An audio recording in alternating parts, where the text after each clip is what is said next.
أنا هنا عشان أقول أنا نحتاج للديمقراطية، نحتاج للحرية، نحتاج نتكلم بكل حرية، نحتاج ما حد يمنعنا نعبر عن آرائنا.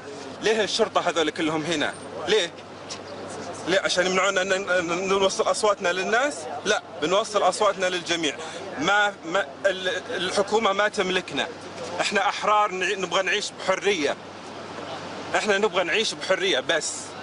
انت ليه حاسس انك مش عايش بحريه؟ لان انا مريت من هنا مرتين، قالوا اذا شفناك مره ثالثه بنحطك في السجن. ليه؟ في حظر تجول، ما اعلنوا عن حظر تجول. انا هنا لاني انسان حر وابغى اعبر عن رايي.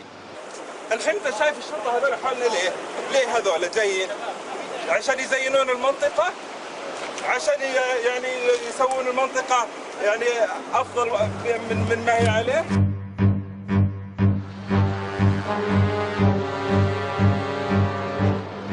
أنا جيت هنا لحالي لأني سمعت أن الناس تتجمع هنا، بس الناس بتتجمع يقولون بعد العصر، بس ما أظن أن أحد بيتجمع في ظل هالتواجد الأمني اللي تشوفونهم بثياب وبدون ثياب، كلهم بوليس وبوليس سري، اللي جو معكم صاحبينكم بالباص باص أمني. وزارة الإعلام الإعلام مو حر في دولة ملكية. الإعلام مو حر، الإعلام ما يقدر يقول اللي يبغى، الناس ما تقدر تقول اللي يبغى. حتى الإعلام عنده أجندة، يتكلم ببيانات من وزارة الداخلية فقط لا غير.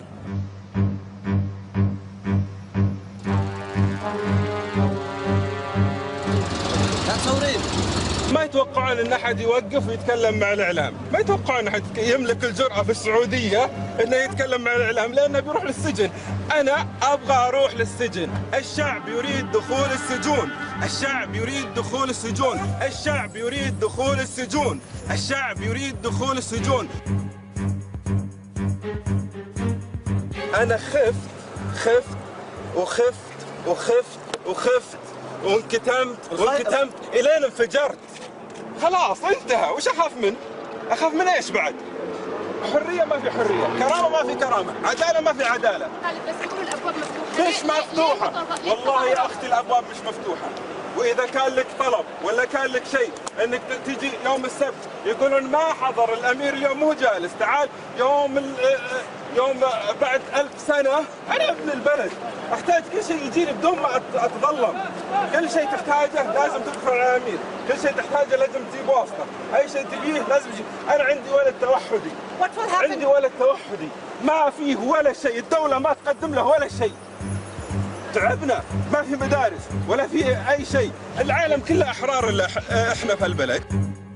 ممكن توصلني سيارتي بس؟ وكذلك فعلنا. الشباب ما يجون، يعني ما تحس انهم خانوك يعني؟ الشباب اذا شافوا ما في تواجد امني ولهم حرين انهم يتكلمون بيجون، لكن اذا شافوا جو التعتيم اللي موجود هنا، نو ما يكون موست. هيحصل لك ايه دلوقتي؟ السجن. وانا مبسوط خلاص، ما في شيء تخسره. انت مش خايف طيب على ابنك، على بنتك؟ لا انا عندي طفلين وعندي بنتين، عندي ولدين وعندي بنتين، خايف اكثر عليهم من المستقبل مو من اليوم. في كمين هناك وكمين مجاور وكمين اللي بعده، مستحيل اوصل للبيت ابدا، مستحيل اوصل للبيت، بس الحمد لله وصلت راي.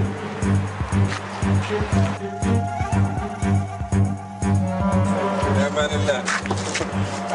تعالوا في الحائط ولا في عليشه ولا في سجون النظام الكثيرة. السلام عليكم. تروح البيت ان شاء الله.